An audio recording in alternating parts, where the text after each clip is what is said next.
Ladies and gentlemen, we heard tonight on the show, and we're doing AEW recap.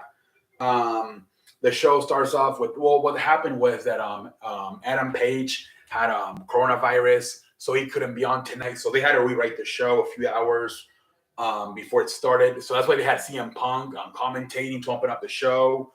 It was an Owen Hart qualifying match between the tag team of FTR, Dax Harwood, and Cash Wheeler. CM Punk was doing commentating. The match is pretty damn good. I think it was like a tribute to the Hearts. But it was a pretty damn good match. At the end, he wanted to do the sharpshooter, but then he fucking he was like having second thumbs about it. I think at one point one of them pokes the other in the eye, and the other one apologizes. But at the end, they went with a fucking full roll up, man. With a fucking full roll up. Kind of a weak finish. I hate when we did the fucking full roll up, man. Jesus Christ. Next we had the Blackpool Club, John Moxley, Euler Weedia, and Daniel Bryan versus the Factory, QT Marshall, Aaron Solo, and Nick Carato. Obviously, fucking smashed Blackpool Combat Club wins it. Next we had Wardlow versus Lance Archer.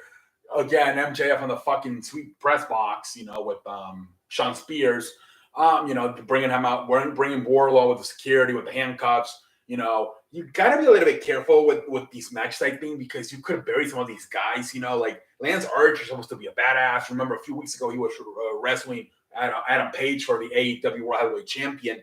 And now you got him here jobbing out. He kicked out of his finisher, too, did Wardlow. And, last week versus the Butcher. Man, you got to be careful with these matches, man. Next week, they're saying it's going to be Cassidy, the guy who's doing WWE, the big tall guy. So we'll see how that goes. The guy that he's come out with Merlo, whatever the fuck his name, Enzo Amore. So we'll see. I think it is because he said you can't teach that. You're 7 feet tall. So I'm pretty sure MJF was calling him on the phone backstage. I'm pretty sure it's gonna be him.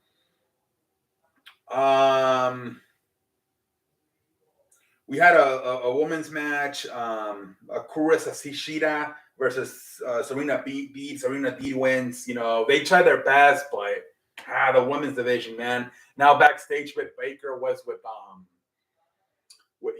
her shit, and Ruby Soho came out, and now I guess she's actually being the heel, Britt Baker. She's a heel again. I think last week was just a babyface for being her hometown of Pittsburgh, but I think she's gonna be a heel for her again.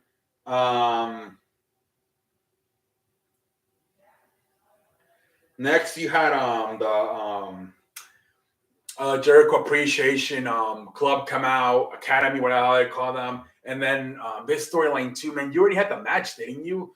With Eddie Kingston and Ortiz and Santana come out, but Tony Khan tells them you cannot touch each other, so it's only words. They threaten each other.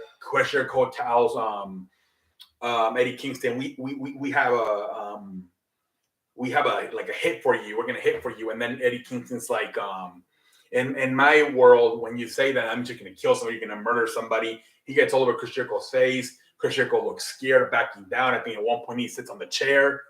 And, kind of made Chris Jericho look like a pendejo. But then later on in the night, they attack Jericho and the Appreciation Club attack Eddie Kingston, Santana, and Ortiz to the point where I guess this helps the feud because the feud was kind of like, I don't know. But he throws a fucking fireball at him, Jericho at Eddie Kingston. And then, they run away at the parking lot, and Eddie Kingston just laying in pain. Everybody, the medical staff trying to attend to Eddie Kingston. So we'll see. They're probably going to have another match, obviously. Maybe more of a hardcore match, maybe a double or nothing. We'll see. It was announced also CM Punk versus Adam Page for the AEW World Champion is official for double or nothing. They couldn't do much with it because obviously Adam Page has COVID, but that was announced as well. CM Punk did a promo about it, just saying, this is the best locker room he's ever been with and shit like that. So we'll see. Crediting FTR for their match. Whatever.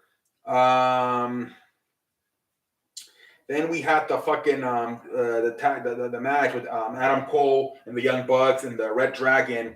It was versus Brock Anderson, Lee Johnson, Dante Martin, and Varsity Blondes. The fucking girl is still wearing the eye patch. I think that storyline is over, right? With Malachi Black and all of them.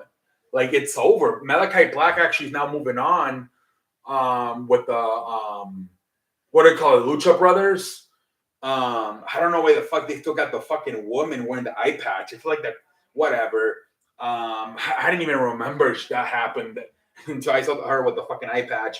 Obviously, Adam Cole, the Young Bucks, and Red Dragon win. They have new shirts. They put them out after the match. So finally, are the Young Bucks and Red Dragon going to be able to get along?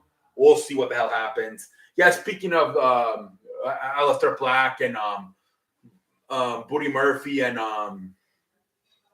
Brody King, they come out, they do a promo, and the manager of Lucha Bros comes out. Alejandro, I think his name is. I always confuse him with Andrade's manager, Alejandro, and he's pretty much saying, no, we got a plan. We've been waiting for the right moment to do it, and here comes the Bastard Pack and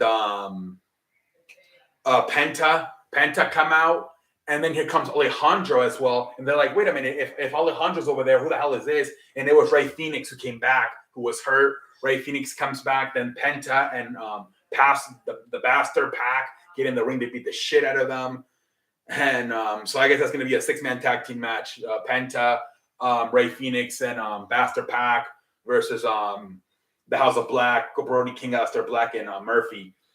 But yeah, nice little comeback there for Rey Fenix, man. That was a good way to do it. They thought it was the manager Alejandro, but it was actually Rey Fenix dressed as Alejandro. That was good, man. Next we had it was the main event. It was Scorpio Sky versus Sami Zayn in a ladder match for the TNT Championship. This was a good match. The problem is, I feel like they're bouncing the title like a fucking hot potato lately. The TNT Championship. It doesn't seem that special to me when you're bouncing around like this. I think it's like the third time in like 2 or 3 weeks it changes. Like in less than a month, Sammy Guevara has had it twice, and both of them, I believe. I think in the Saturday show, the champion show, Sammy Guevara won it, and now Scorpio Sky won it again last night. It was a good match. Ladder matches are always good. Doing a bunch of high spots. The woman interfered. Ty Conti's interfered. Paige Van Dam interfered. The crowd were cheering. It's weird because they're still presenting Sammy Guevara as the babyface and Scorpio Sky as the heel, but the fans have completely turned their back on Sammy Guevara and Ty Conti. And I don't know how much they care about Scorpio Sky, but they were at least cheering hard. They were cheering for him this whole match. They got super excited when he won the match. But yeah, it's interesting to see what they do with the fucking TNT title, man, because this is like the second time in this month that Scorpio Sky wins a damn title. You gotta fucking keep it on him for a little bit, man. Sammy Guevara's gonna move on. I don't know. Remember, I think they're gonna do the mixed tag team match, right? Paige Van Sart and Scorpio Sky versus Sammy Guevara and Ty Conti. We'll see where the hell that goes. It was a good show. Like I said, they're trying with the woman division. They did the street fight. Like I said, Wardlow and Archer. Like I said, how long are they going to do this for? You got to be careful. Wardlow might not bury some of these guys. The ladder match was very good. FTR match between Dax and Cash was very good. The fireball from Jericho to Eddie Kingston, that was good. It was a good show. We'll see where they go from here. The woman division, like I said, whatever. Ladies and gentlemen, until next time, I'm out like a light. Thank you.